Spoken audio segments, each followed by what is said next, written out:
Well, we made it to Friday. Tinfoil Hat Club, 04-14-2017, Scott Hensler. Special guest tonight, Mark Sargent. He joins us again. He's been with us before on the Flat Earth. This time, though, that we're going to talk about the Hollow Earth and the connection between the two.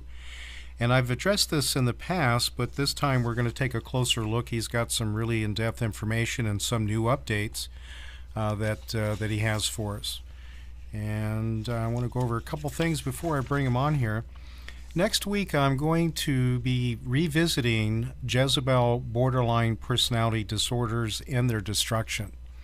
I have a reason for my madness, and I'll reveal that a little later.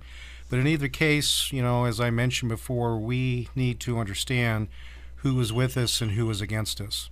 All right?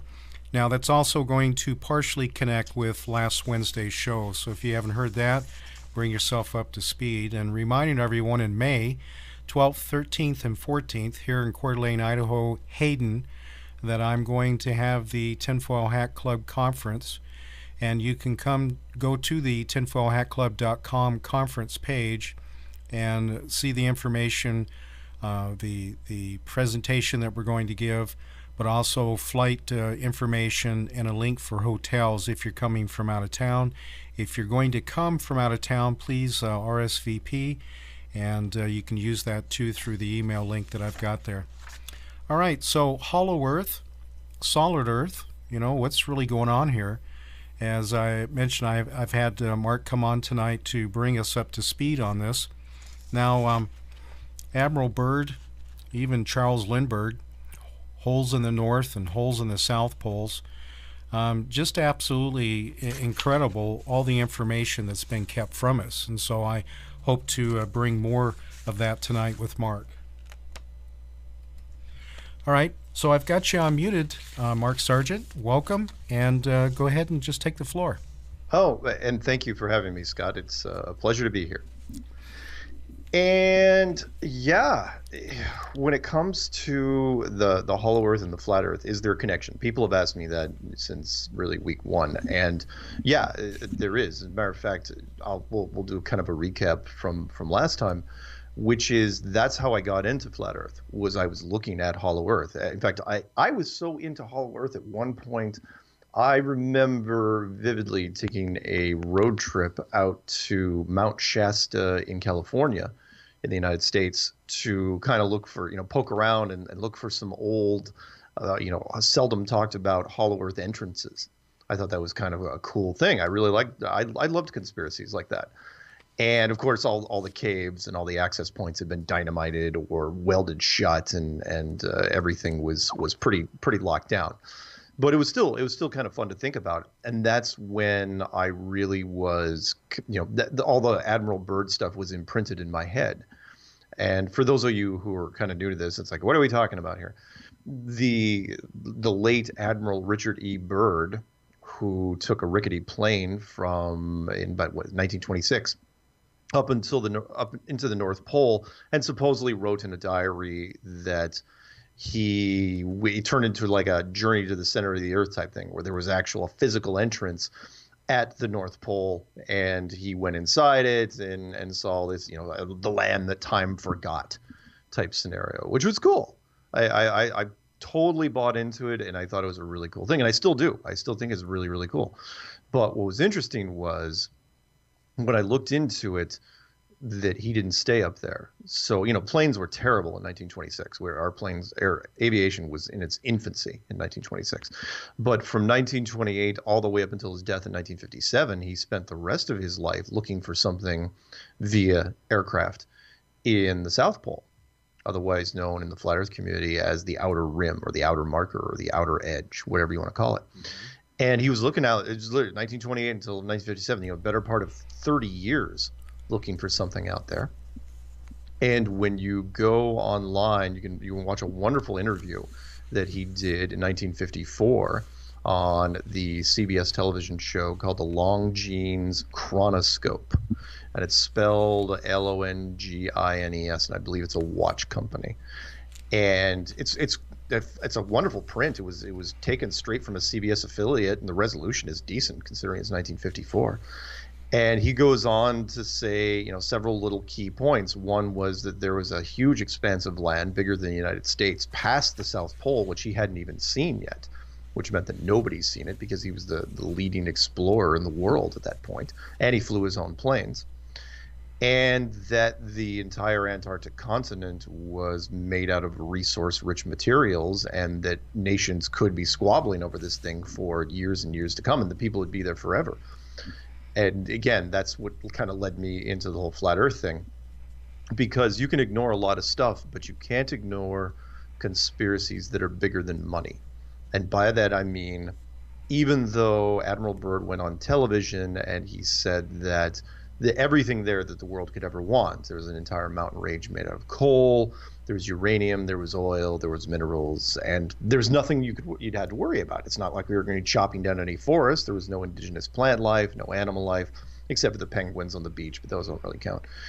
And no indigenous populations. There was just millions and millions of square miles of ice and snow, deep snow and ice, except for the mountain peaks. And yet, despite all this, it's like, oh, perfect.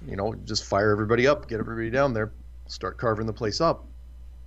Despite all that, the motivation to be there, and he went on national television and was basically telling the companies they should go there. They put the Antarctic Treaty into place in 1959, and it says in so many words that if you are a corporation, not an individual, but a corporation, you cannot set up shop there ever. And that means any country, and no matter how much money, big players, China, Russia, the United States, no one's going around this. No one's trying to cheat. No one's trying to swindle. No one's trying to cut a backroom deal. How is that even possible? It's not. Plus, why would every nation unilaterally sign this treaty?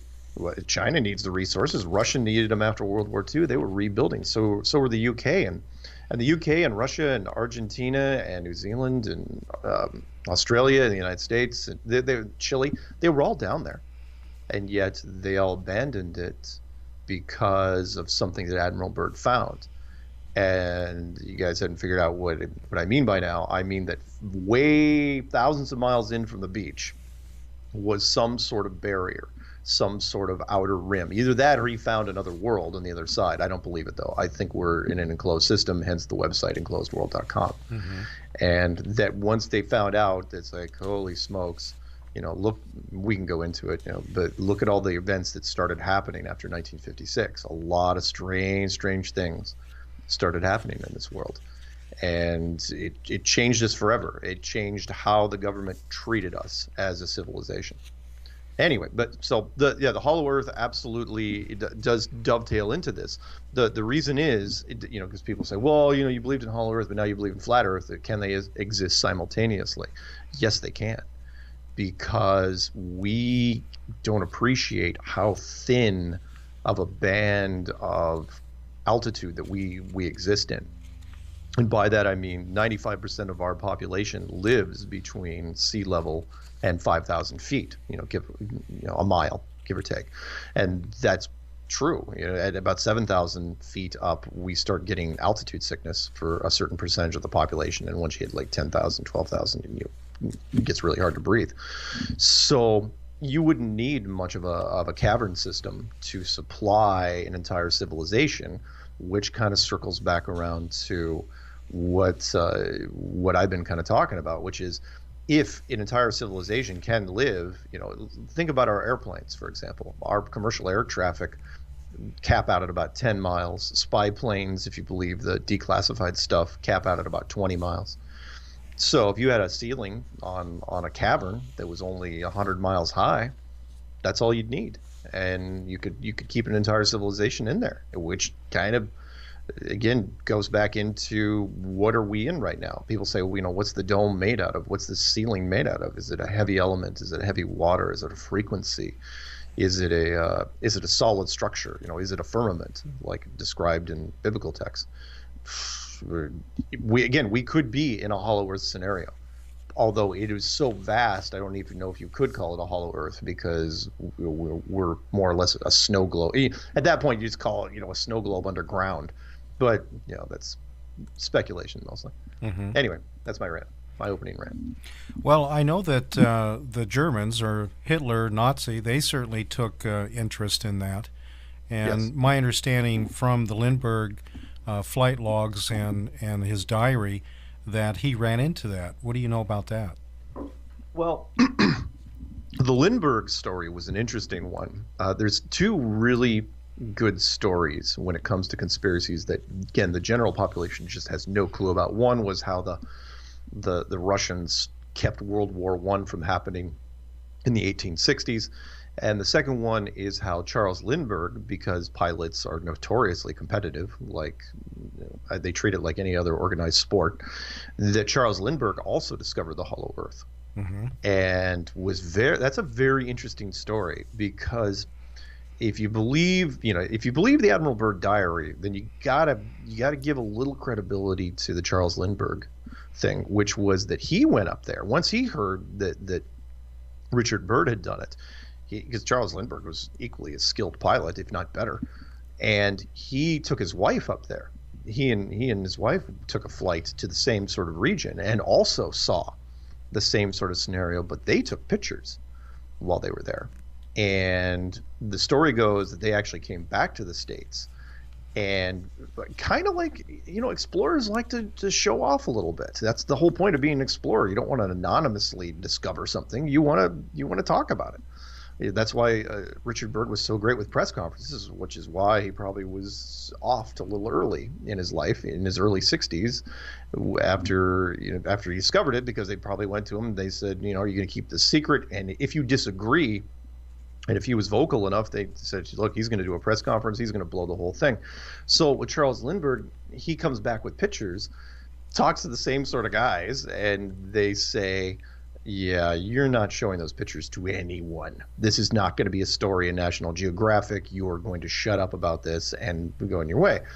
And when he seemed like he was going to, and it sounds like it's straight out of a movie, but art imitates life and life imitates life, where he was going to talk. And so that's when the entire scenario, people are wondering, where have I heard this Charles Lindbergh, the Lindbergh baby story, Mm-hmm. which is that they got a hold of him and they said, basically showed him, this is just a taste of what we can do. Not to mention, we can destroy your legacy forever. And when they did that, surprisingly enough, he even went a step further. He kind of upped the game, which was he left the United States, renounced his citizenship, and moved overseas and never came back. Yes. And why not? If he felt that his government treated him unfairly, and but at the same time, he wasn't dumb enough to run, to talk to people over in Europe, which he could have done. He could have talked to journalists in Paris and London and those places, but he didn't. Maybe at that point he's thinking, well, at least I've got my wife. But he was going to get as far away from the United States as possible. Not to say, I'm not bashing the United States specifically. Not to say that other governments don't do things for the greater good, but I understand why they did it. It's one of those, I won't call it a necessary evil, but if he's one guy, and if he wasn't going to play ball, they had to determine what to do, and so that's what they did. What do you think Lindbergh, the pictures that they took, what do you think he captured? Oh, at the very least, he probably captured the entrance. Mm-hmm. I don't know if he went inside. I'd hate to think that he actually caught pictures of mammoths and tropical jungles and that, but at the very least, if there was geography that wasn't on any map, that would be, back then, National Geographic would have run with that thing and any other of the periodicals, because that's what you lived for.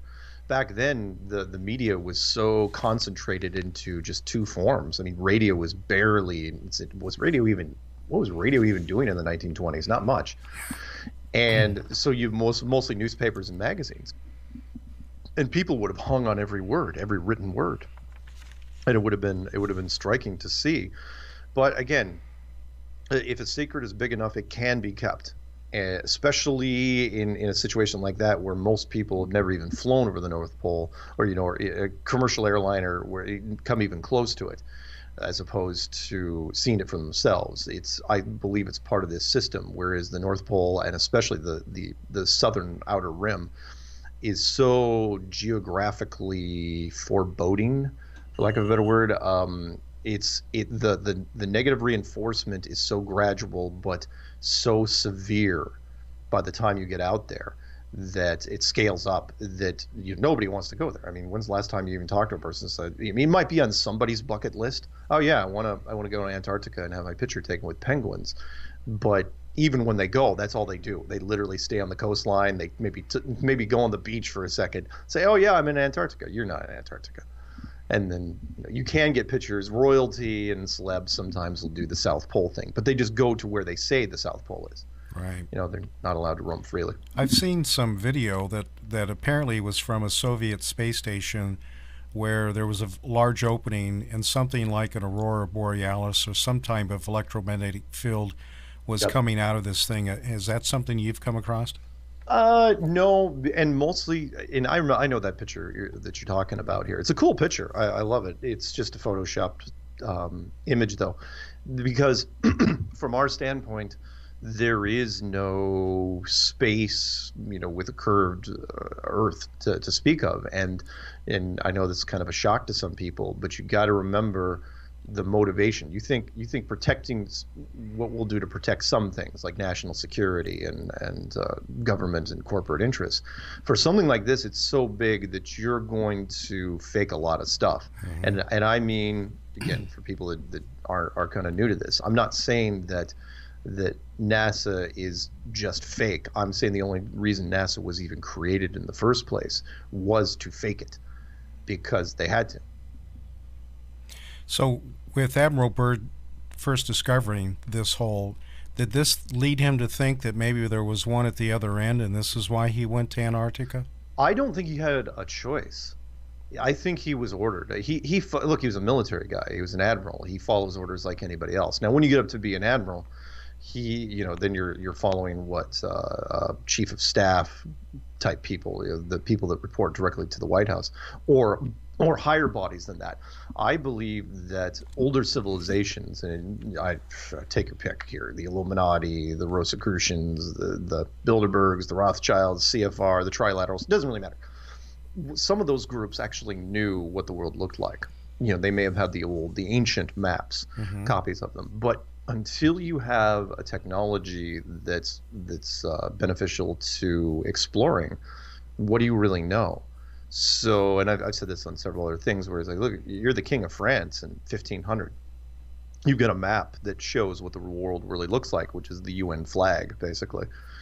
And you're looking at it, and what can you do? You don't have the tech. You've got wooden ships and you've got horses. That's not going to do you much good when it comes to Antarctica. So once the internal combustion engine came out in the early 1900s in the United States, and once they applied it to airplanes, and that was almost immediately afterwards, within 10, 15 years, then that's when you could do it. Then you could take, oil-powered ships, metal ships, because then your metallurgy becomes much better. Oil-powered ships out there, and then you could launch aircraft or seaplanes. Once your seaplane technology, planes with skids, and you can land on the ice. You can get all sorts of creative. But the point was, is that if you were exploring, again, all the moves that were made, really from the 1920s up until now, have been pretty much what you'd expect from an operation like this, a multinational operation, which is, first thing first, you would want to, once you figured out that the North Pole isn't what you thought it was, you got to go out and look for the outer marker. But the outer marker is so much bigger than the North Pole. I mean, North Pole is just the center of the map. You just go there. Right. The outer marker, you don't know how far you have to go before you can actually judge the size of this thing, because you still have to reach an edge before you can gauge the distances.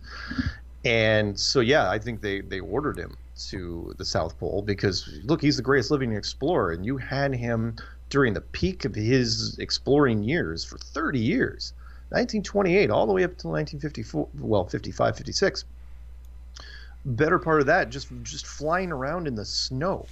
That's all he was doing. And so, yeah, they wanted him to find it, whatever it was. So if you've got the maps, let's say you're part of the Illuminati. I usually try to lump everybody into one big soupy group, which I call the Authority. So let's say the Authority orders him out there. It's like, all right, don't come back till you find this. And so he's going, he's doing, tours and tours, and he comes back and does a book tour, and goes a couple more years, goes back, does a book tour. Nothing's happening. So by 1954, I think they had given up, which is so interesting because if you did give up, that's what they would do, and that's Murphy's Law. So he comes out, it's like, well, yeah, there's nothing down there except money, money to be made. So let's go make some. And then, this very next mission, which was Operation Deep Freeze in 1955, that's when he found it. And then they everybody had to backpedal. Well, I noticed that the prior explorers, way back to the 1800s and so forth, never really found an edge. They were going for years and years, and never found that edge. No. No, and I got to clear this up because a lot of people will mistake, things we've thought about, because the ancient belief of the whole flat Earth thing is like, oh, the water's going to fall off the edge. I'm going, no, because the Antarctic coastline is so huge. One, it's very, very tall. It's not Game of Thrones tall, but it's very, very tall. It's 150, 200 feet straight up of ice. And then what's interesting is the continent, which is unlike any other continent that's out there. It's this giant plateau. Most people don't even know. It's like most of this huge expanse of ice, regardless whether you think it's a continent or a giant ring around us, is at about 7,000 feet. It's huge. That's minimum distance. And then it goes up higher and higher. It's just this giant flat area with nothing on it. And if you're down there trying to explore, I mean, you couldn't ask for, again, if the system was made deliberately, and it was, in my opinion, then you couldn't ask for better negative reinforcement. Let's say you're taking a ship down there, right? Even an early metal ship back in the day, right? You're getting within, I don't know, 200 miles of the shore, maybe, and you already see icebergs. If that doesn't turn you around, once you get to the shoreline, you get sheer wall of ice, just to get on dry land. And it's not even dry land when you get up there; it's still ice. And then once you get up there, with whatever supplies you brought with you, that's what you have to survive on, because there's nothing to cut down. There's no game to shoot unless you're eating penguins, and that's only going to buy you so much time. And then once you decide to head inland, you don't know how long it's going to be before you. I mean, it's just a horrible. The place just screams, "Go away." So the government didn't have to do too much. All they had to do was kind of do some subtle nudging here and there, and all of our civilization never decided to go. Well, obviously, Hitler had an idea, and along with his submarines, were already down there. And from what I'm seeing from Admiral Byrd's diary or his flight log, that was something that he'd run into. Now that was during the only break that Admiral Byrd had during his tours, his Antarctic tours, which was during World War II. Everybody that was down on the ice left the ice to go do the World War II thing, right? Except for one country, and that was Nazi Germany. And that turns into a straight up Raiders of the Lost Ark type scenario, which is great. I mean, that's some great storytelling right there. I'm wondering if Spielberg might have grabbed some of it, which is they were the only ones down there. Why was Germany down there during World War II? It was because they were looking, the stories weren't wrong. They were looking for anything metaphysical, anything ethereal that's out there that could help them win the war. Why not? If you could find a secret weapon like the Ark of the Covenant or the Holy Grail or whatever it is, you're going to use it. And so after World War II was over, and Admiral Byrd was literally there at the end, he was at the signing ceremony in the Japanese harbor. I think was MacArthur there? I can't remember. He might have been there too. And he was there for the signing. And right afterwards, they launched a massive military operation called Operation High Jump. Now, it wasn't like the Normandy operation or anything like that. It was a full-blown carrier group. He took a full-blown military operation down to Antarctica. And to this day, they will never say what it was really for. They were saying, "Oh, for scientific research." It's like, really, it's a full-blown battle group. With support ships, the whole 9 yards. And you went down there with a carrier group, and he was the guy that led them. And the stories that are coming out of that they're so wide. They cover such a wide band of possibilities. But the one that I liked there's two things that happened here. One, whatever happened was over and pretty much forgotten by the time, and this was in 1946. So World War II ended in 1945. 1946 was when Operation High Jump was happening down there. And when he gets down there, whatever he did accomplished its goal in one form or another, whether or not, whatever opponent he had faced down there. If they were trying to root out the Nazi bases, that's one thing. But it was obviously over and done with, because by the time 1954 rolled around, which is only 8 years later, there were lots of countries down there, and everything seemed to be business as usual. So whatever the Nazi problem was in 1954 was gone. And it was long gone. There wasn't even an issue. So what happened to the remaining Nazi forces if they were down there?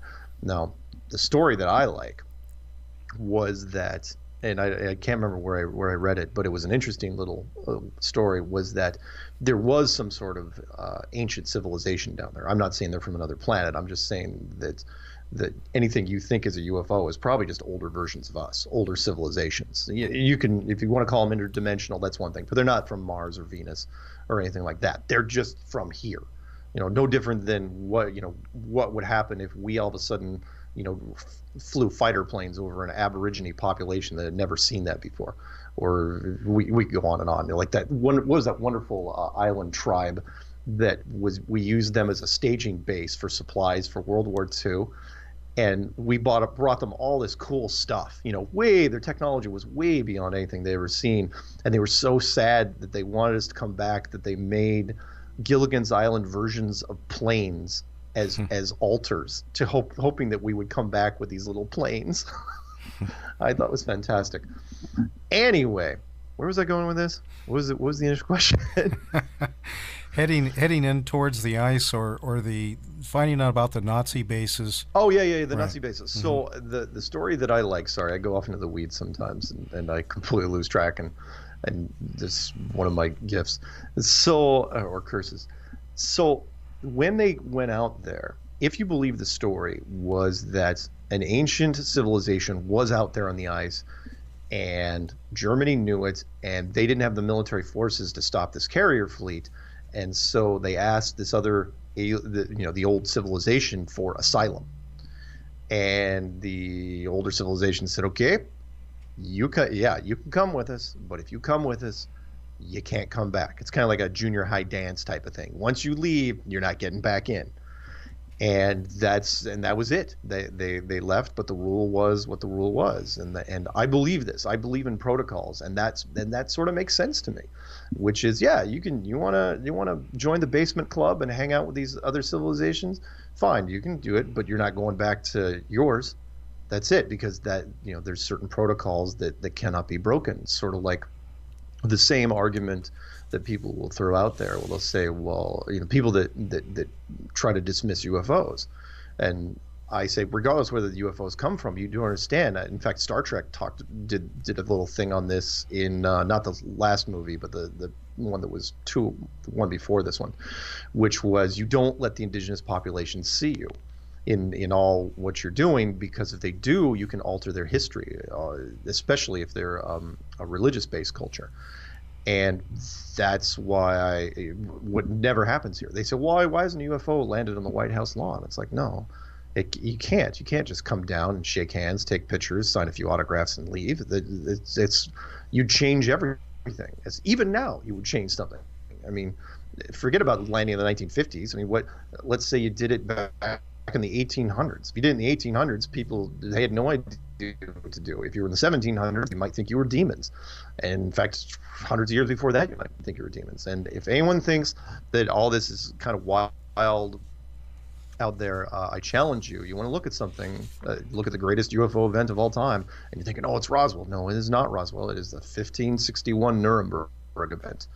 You can find it on Wiki. It is probably the finest, most elaborate UFO spaceship gathering of all time, and done for a solid hour over Germany. Nuremberg, a big city back in the 1500s, and they were there long enough that all the sketch artists came out and drew the whole thing.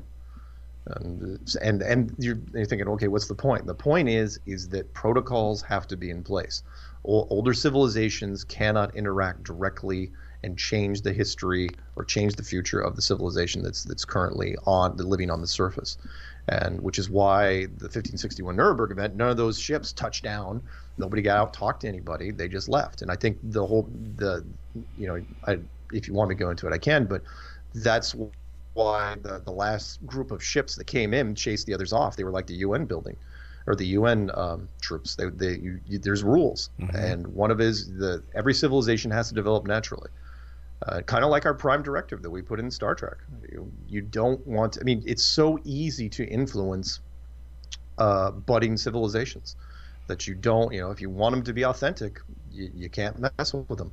I mean, yeah, you could pick off a few people in some mountains or the water or woods or whatever, but you can't land in Main Street anywhere and just start messing up things.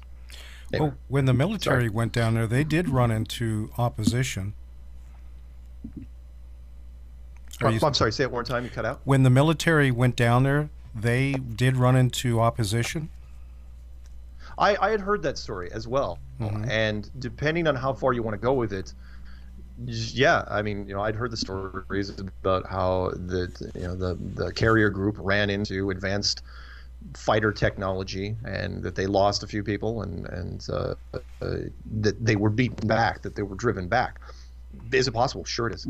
Sure it is. But could it also be, let's put it this way, if it wasn't decisive though, if there wasn't, let's say they went down there and then they did engage in, I wouldn't say just the Nazis, but this advanced technology, and it could have been a minor skirmish, but whatever it was, they didn't send any future operations down there. Now they may have been told, you know what, go home, you don't have to worry about the Germans anymore, we will take care of them, and they will never be a part of your world again. And at that point, it's okay. So it's kind of a push. It's not necessarily a win. I mean, you didn't get to say that you crushed the Nazi fleet, at least not publicly. In fact, it's a story that you're going to squash as much as you can, because even if you don't, in fact, you sign gag orders as much as you can. You limit the amount of troop involvement, and make sure that nobody spills the beans when they get home. Of course, it sounds like a few people did, because people are going to talk, kind of like Roswell. But whatever it was, it doesn't bother me too much, because again, by 1954, the lead guy, the guy that led the charge down there, he didn't seem to care. You watched his face, he didn't even talk about it. It was like Antarctica was just another day for him. Well, I know in his flight logs, he did eventually run into types of flying saucers and everything. Why don't we go in that direction so we can start heading down in the hole? Sure. The Admiral Byrd, of course, depending on what you look at, do I believe that all of his diaries are authentic? Or flight logs? Maybe. But since he flew, I mean, yeah, of course, he flew enough planes, and he flew planes back when, there were things known as the Foo Fighters. And the Foo Fighters, of course, not just a band that is based off those little weird colored dots that would fly around planes during World War II. They seemed like probes or cameras or whatever you want to call them. But it was interesting that both sides thought they were the other. So the Germans thought it was us and the British, and we thought it was the Germans. Well, why wouldn't we think it was the Germans? The Germans had such advanced technology.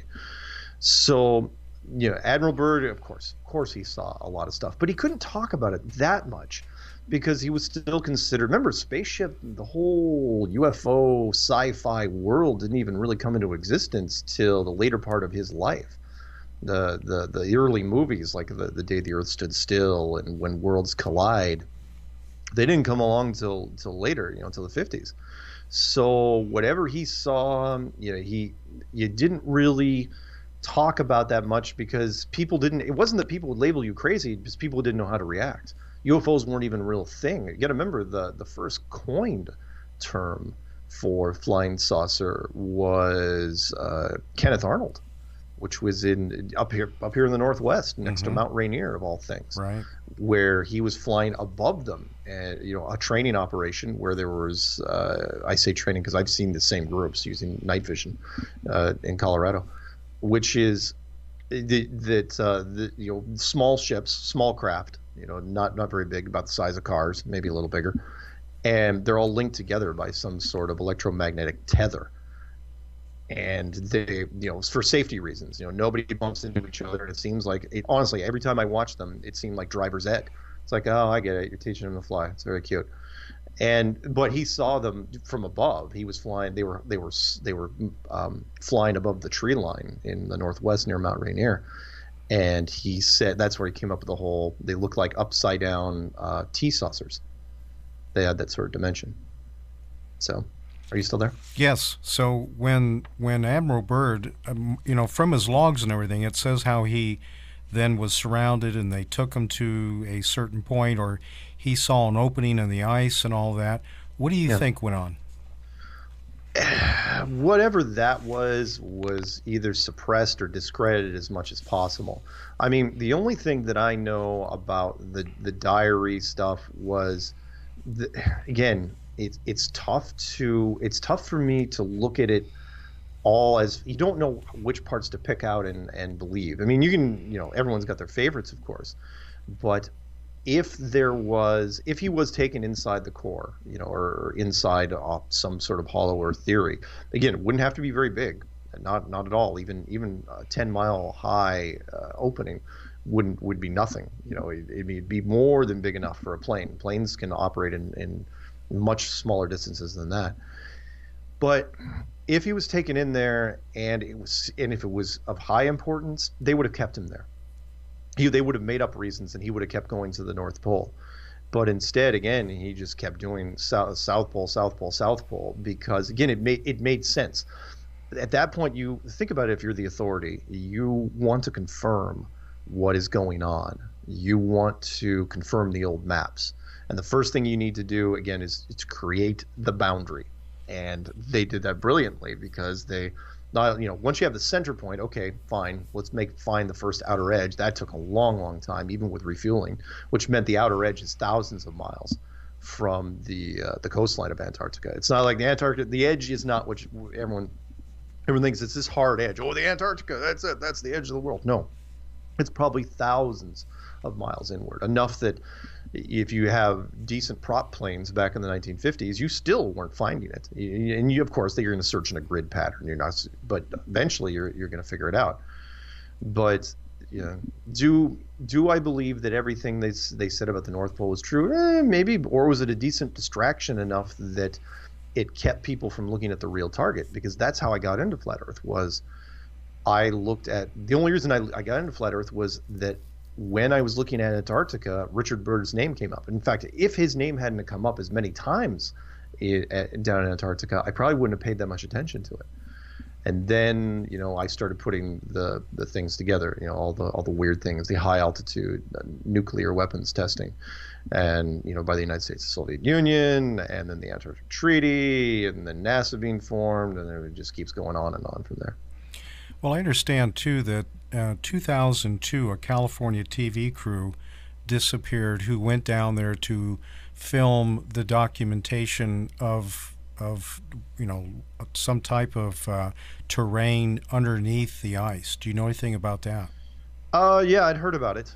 Again, if they were down there and they went to the wrong place, they are going to be taken care of. This is the big reason that you cannot underestimate what the powers that be will do to keep certain secrets. This thing is so important that you don't even want to let corporations go to. You will rather sacrifice billions of dollars in generated revenue to keep people out of there because say, well, why would the Antarctic Treaty be so important? Because if you're an oil corporation that has billions at revenue that you can get in multiple different forms, then what happens if you have a plane? Because remember, you can get lost down there pretty easily. You have one of your survey planes goes off course. Are you going to track this plane? Are you going to tail it? How many are you going to be able to tail it without them knowing that you're tailing it? What if they start going into a zone where you don't want them to be, where there's things happening that you don't want them to see? What happens then?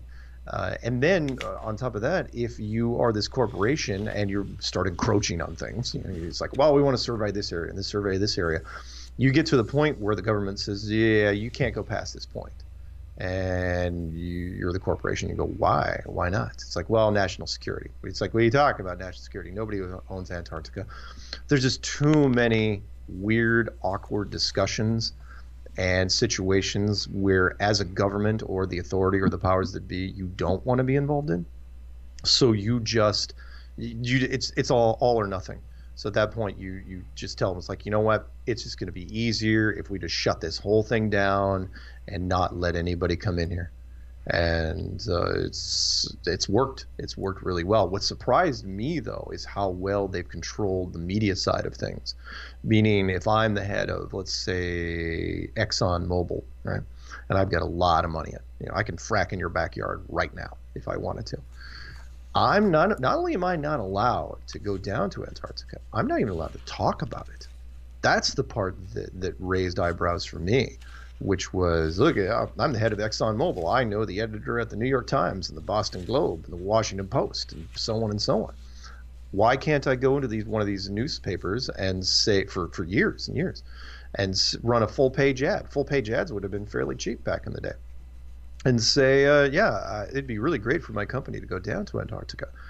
And they're not even allowed to do that. And lobbyists down in Washington, D.C. in the States, they have the most powerful thing that's out there. They can influence anybody. Lobbyists aren't. When's the last time you even saw a story anywhere? And this is the internet age. Yeah. When's you saw a story of anybody that's fighting to get rights to go into Antarctica?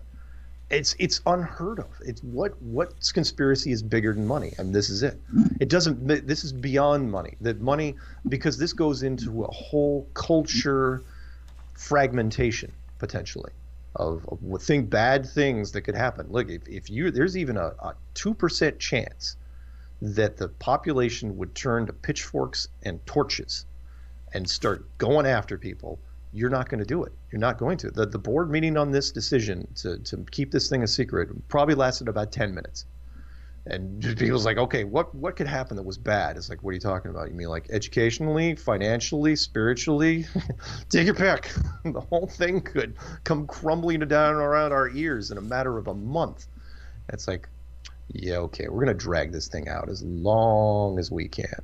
And again, it's done really, really well up until very, very recently. And now, for whatever reason, either they're laying it out or we're discovering it. When we get towards the entrances or whatever way would be into the Earth itself, do you think that it's ice covered? Do you think that there's vegetation around it? Google Earth has kind of blacked a lot of things out. What do you think? Well, one, you can't trust Google Earth anyway, or the GPS system, because it's all fabricated. So kind of like GPS system, people say, well, no, I use GPS to do stuff. It's like, look, GPS was designed by the United States Department of Defense back in the 90s. It's pure military. So they can not only, on small doses, they can tell you where to go to get your morning coffee, but they can also guide your plane around things. If they don't want you near something, they can correct the course in that plane in 2 seconds. Most planes pretty much fly themselves. But when it comes to the hiding, things like the any entrances they're well hidden, and they've had 6 decades to do it in almost an unlimited budget. The only thing that they have a limit on is technology to do it with, and so you might as well ask at that point I'd answer it the same way I do when people say, "What's the firmament?" or "What's the dome made out of?" So take your pick. If you're into science fiction, there's a half a dozen disciplines you could turn on. Is it a high frequency? Is it a electromagnetic field? Is it a heavy element? Is it a heavy water? Whatever force field technology you want to come up with, take your pick. It could be used, but whatever it is, it's probably using some sort of stealth material, so that even if random something or other came by it, they wouldn't notice it. Wouldn't be glaring. Well, wouldn't be red. Yeah, I've seen lots of claims that once inside, there's lakes or oceans or even suns, all kinds of other types of inhabitants, whether they're human or reptilian or whatever. What have you come across? Yeah, the some of the stories, look if you want to look at there's only so much we can cover in this program, but if you want to look at some follow-up stories, look at something, two terms, real easy to remember. One's called the King of the Earth, and the other one's called the Smoky God. Smoky God is very, very interesting about other older cultures that went by boat and supposedly got in there, where they ran into, the vegetation got more and more lush as they got to the North Pole, and then when they got in, it did literally turn into one of our many movies about the journey to the center of the Earth, and where there's older beings. And I've talked about this in different things for years, but I never decided to make any videos on it because it's like, well, it's just my idea. But my idea it was something I came up with called the Basement Club, which is any civilization, once it reaches its apex, and we'll use a Terence McKenna term, once novelty has run out, once there's nothing new under the sun or on the surface, we'll just flip those two, then that civilization has to make way for another civilization. Now, whether or not that civilization goes through a catastrophe or some sort of golden age, either way, you got to get off the dance floor. Right? So what's the saying that they say? You don't have to go home, but you got to get out of here. And I think any surviving members of older versions, because I firmly believe, at the very least, that we are not the first civilization to rent this apartment. Anyone has any doubts in that, look at the sunken cities off of Japan or India, or look at the pyramids, how old they really are, or the Bosnian pyramids. There's so many out there. And once that civilization leaves, they're allowed limited contact with the surface, but they have to go somewhere. So where are you going to go? Again, subterranean systems can be extremely comfortable. And why not? I mean, what's the difference between a subterranean system and a system on the surface that's enclosed? Is there really any difference? It's really, I personally, it's like you're choosing between one apartment and another. And so I think that other civilizations absolutely are living down there. The question is, what were they, the backstories are the most fascinating. What were they based off of? How long did they live? How did they end? We're talking about the theory of Atlantis and the continent of Mu. Were they, if we were based off of mammals, were there some that were based off of reptilian? Were there some that were based off in insects or aquatic? Take your pick, right? And could they coexist? Could it turn into a Star Trek bar where you've got multiple different races, or do they all kind of look similar, but it's the genetic code that really tells the tale? You could go either way with that. But yeah, I firmly believe that anything you see flying around above us is the advanced technology that is being used by older versions of us. And I'll go one step further, which is, you're thinking, oh, that's a stretch. Oh, no, it's not so much, because think what would happen if there was an apocalypse that happened here, right on our world, our civilization. And we'll just take one of the fallout, the heavy duty fallout shelters, like say Cheyenne Mountain out in Colorado. Now, a bunch of military are gonna go in there, seal the door up, and hey, within a very short amount of time, civilization withers to nothing, because with our food distribution system the way it is, all you have to do is shut down the trucks and that's it. Nobody farms anymore. People would run out of food in 2 seconds. So within a matter of a couple generations, the civilization would turn into a survival civilization. It'd be this post-apocalyptic civilization. And think of the things that would be lost in those 2 generations. We're talking, generations, 20, 25 years. So 50 years.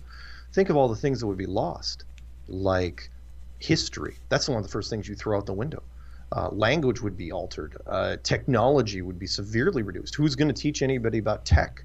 Once the batteries run out, you're back to the 1800s, the mid 1800s, really.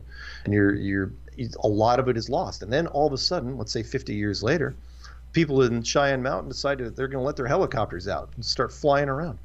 You're going to have kids or people, that once you reach a certain age, they're going to have no idea what they're looking at.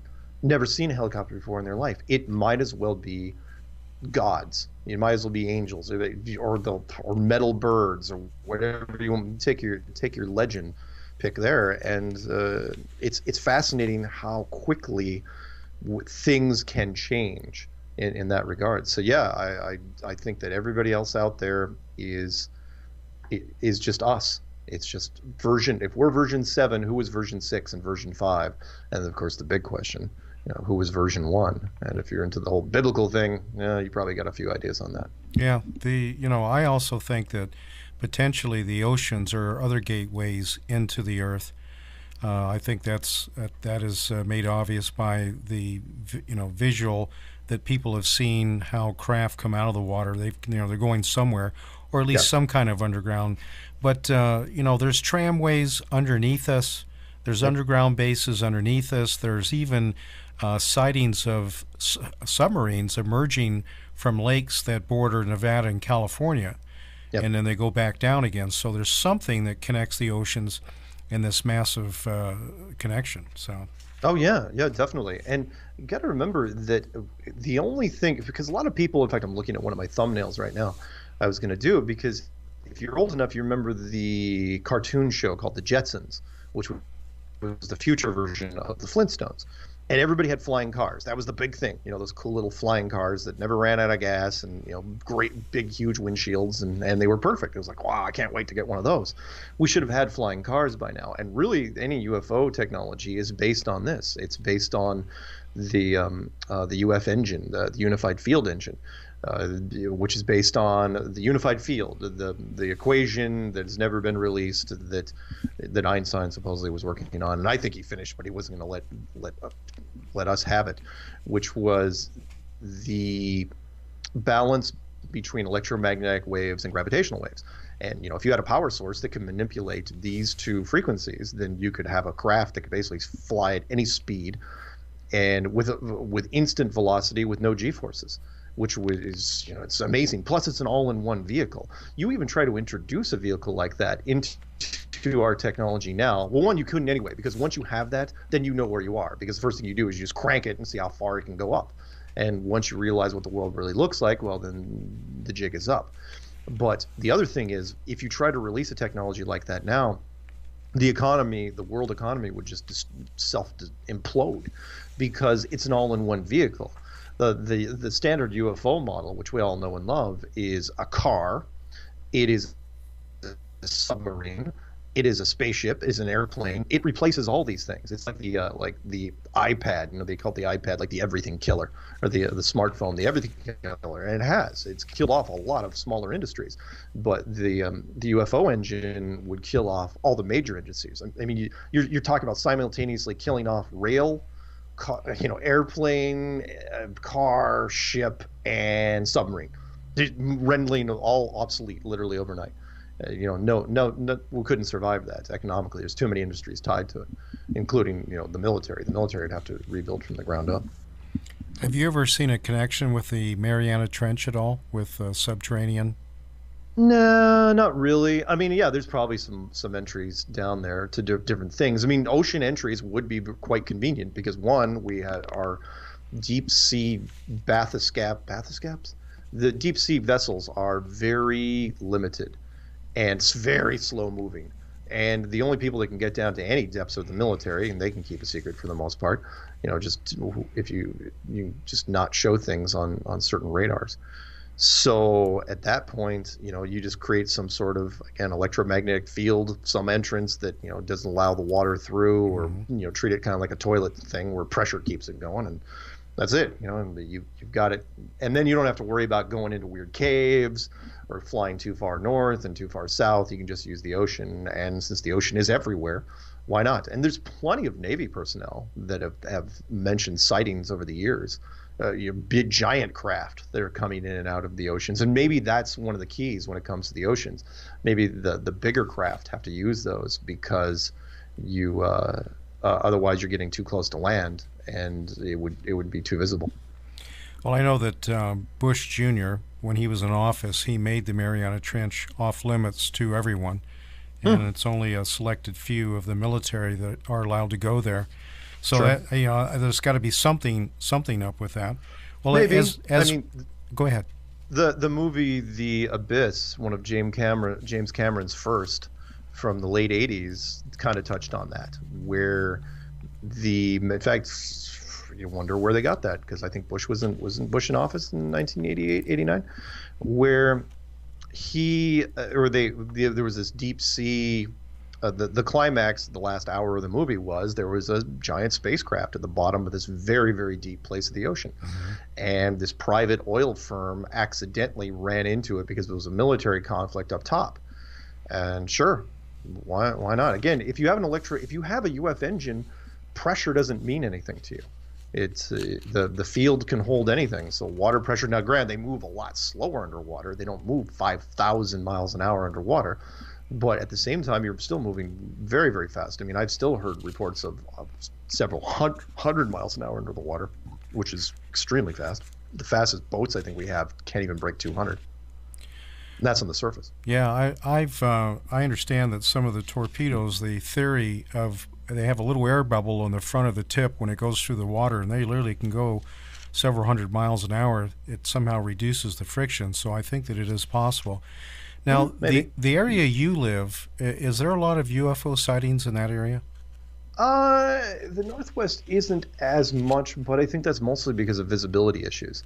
Where I'm from, where I spent the last 20 years, which was in Colorado, so Colorado has 300 sunny days a year. So Colorado's great for that and it's clear. It's it's high altitude, 5,000 feet minimum, for most parts, and so it's great visibility to see all sorts of stuff. That's where I did some wonderful night vision sighting.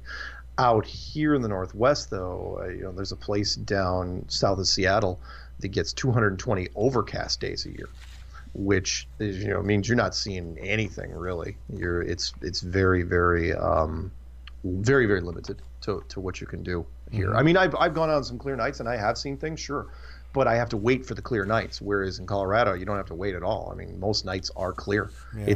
Colorado is technically a high desert. We're pretty much in the same area, so we've just been hammered by rain again and again and again. I've never seen rain like I have this year. Yeah, ever. It has been incredible. So you've got a website and you've got lots of videos for documentation. You want to tell us about that? Sure. The website, which I started based on my original video series, which was just a thought experiment that went horribly wrong, and I put out there. It was called Flat Earth Clues, and the website I built because Coast to Coast had interviewed me almost immediately, which I thought was odd, and they were upset that I didn't have a website. So it's like why would I have a website? I didn't even think this thing was going to catch on.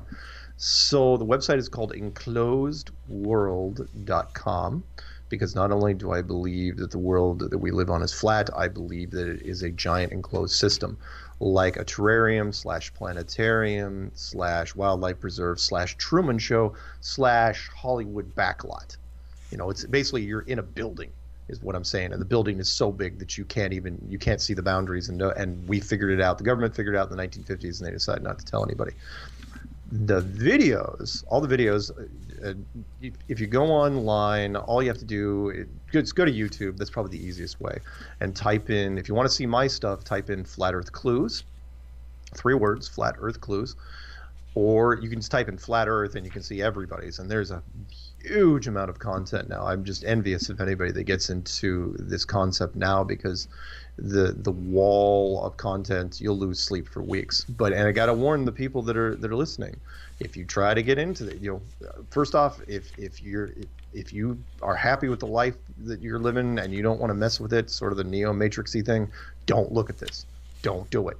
But if you do, I'm not going to be held responsible, because you are going to lose a whole bunch of sleep, because it completely messes with your normalcy bias, and you'll think you've gone crazy for a while there. But once you come out the other end, it's a fun ride. Yeah, well, it took a couple years for me to transition over. Yeah. I first looked at it and thought about it, and then finally there was just a day, it's got to be, and so that was why I had you on a couple months ago. Yeah. Do you have some contact information in case someone's got a question? Sure, you bet. You can email me. I've only had one email in my life, except for corporate emails, and that is msargent23@comcast.net. And if you don't remember that, that's fine, because it's literally in the description page and of every video I make, and it's on the end of pretty much every video I make. My phone number, if you want to call and leave phone messages, is 303-494-6631 or 720-897-6111, and those numbers are also out there. And again, everything goes to voicemail. I have to screen. I put my phone number in literally the first video I made, thinking, oh, well, because I want to say, if anyone thinks they can prove flat Earth wrong, go ahead and call me. And nobody called me to everyone just called me thanking me, and then the interviews and stuff started happening. So yeah, that's the easiest way to get a hold of me is by email. Email is probably quicker because I can get through them faster. Phone messages, I appreciate all the phone messages. And if anyone wants to to talk to me about other things, just either way. Right. I didn't get a chance. I've been very, very busy to get your stuff up on my site on Tinfoil Hat Club, but I will do that tonight, and cool. I'll confirm all the information on the website. So as I close out here, is there something you want to finish out with? Yeah. This thing has gotten so big. Let me close with a, what you could be missing type of thing. In case you've been hiding under a rock for the last better part of 2 years now, something's really been happening with our civilization, which is if you typed flat Earth into a search engine, even in the beginning of 2015, you would have gotten maybe 50,000 results. You type flat Earth in now, you sort by upload date, we're pushing about 17 million. That's a pretty big jump, and you're thinking, well, what's that compared to? Okay, type in Donald Trump, the most talked about president going to be of all time before it's over. He's coming in at about 18 million, and we're doing that without any marketing dollars at all. And it's gotten so big that heck, there's a conference, the Flat Earth International Conference. There's a tour, a Flat Earth International tour that's happening in Europe already. And the Americans are going to do a Flat Earth International Conference here in the fall in Raleigh, North Carolina. And we've already got the guest speakers set up, and it's selling tickets, and it's going to be a great thing. If anyone wants to check it out, go to FE, otherwise known as Flat Earth, so FE2017.com. Yeah, I know when Obama was in office, he even made comments on that. Yeah. So... all right. Well, you were also saying something about basketball or something. Is that? Oh yeah. When you go to, and this happened actually shortly after the last interview I did with you. Shortly after that happened, well, first off, there was a guy that went into the hills in Los Angeles in an orange jumpsuit and a hard hat, and carved in a hillside in giant 10-foot letters or whatever it was, Google Flat Earth, which was interesting. I thought that would have been a good enough story for the week. But a couple days after that, the NBA's current reigning champion, NBA point guard Kyrie Irving, came out during a podcast, and he's known for being into conspiracies and graduated from Duke, and said that he was a flat earther. And he said, yeah, NASA's full of crap, and I'm totally on board. And he did this just before the All-Star game. So when he landed, all these reporters were waiting for him, because the All-Star is all about the media. And then his teammate LeBron James comes in and doesn't condemn him for it. Draymond Green starts talking about it, and then immediately all the sports stations, ESPN just ran, every show they had. Time was 120 Sports, First Take, The Jump, Sports Nation. They all started talking about it. And just when I thought I was going to settle down a little bit, and of course, they drug Neil deGrasse Tyson, and it was on Bill Maher, and I'm listening to Mike and Mike. Just when it started to settle down a little bit, then Shaquille O'Neal, the living legend, Hall of Fame NBAer, he came out during one of his podcasts and said he was into flat Earth. And that generated a huge amount of controversy. Now, did he come backpedal 5 days later? Yes, he did. And he did it on national television, and it looked very scripted, but it didn't really matter. It took him 5 days to backpedal. It's not like he did a media blackout. It took him that long before his agent finally convinced him. It's like, look, Shaq, you make $20 million a year in endorsements. You don't even play anymore. So you might not want to mess with that. And he's right. A lot of money is involved there. And so Shaq backpedaled a little bit. But the mainstream media exposure was massive. And that was just a couple months ago. Not even a couple months. It was huge what happened. And so we've been riding this wave now, this big push, and the timing couldn't have been better because that's when all of a sudden we started pushing the conference and a lot of the expose, so many more millions and millions and millions of people. I mean, heck, Kyrie Irving alone has millions of Twitter followers, just him, let alone the other guys that are out there. So and it's out there permanently. So if you type in flat Earth into just into Google, you'll run into a lot of celebrities recently, which is mostly athletic, which is an interesting thing. But it made sense because, especially with basketball, they're on the road a lot, which means they watch a lot of media, and can't wait to see if anybody, because baseball season's just starting up. Hope a few baseball players jump in on this. Well, Mark, I want to thank you for being on tonight. It's been a couple of months, and when we did the Flat Earth, in fact, if you go back to the archives, that you'll find that, and I think that you also made a video of that show too, or that's what you've been doing, and you'll probably do one of this as well. Yeah. Right. I take the interview and then I put a bunch of flat Earth slides behind it. I don't sync it up with anything because it just takes too long. Sure.